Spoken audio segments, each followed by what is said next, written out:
সম্পত্তি ক্রয় ছাড়া জমির বৈধ মালিক হবেন কিভাবে?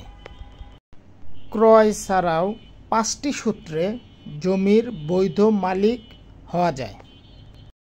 1. নিলাম সূত্রে।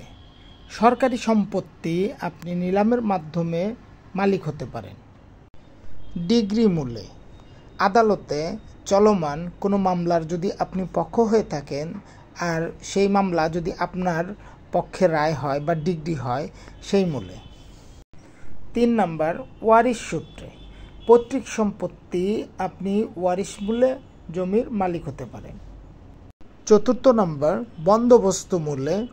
আপনি যদি সরকারি সম্পত্তি আপনার নামে বন্দোবস্ত নিতে পারেন তাহলে সেই সূত্রে আপনি জমির মালিক হতে পারেন। সর্বশেষ হেবা সূত্রে। আপনার রক্তের সম্পর্কের কেউ যদি আপনাকে সম্পত্তি হেবা করে সে হেবা সূত্রে আপনি জমি না কিনেও সম্পত্তির মালিক হতে পারেন। ধন্যবাদ সবাইকে।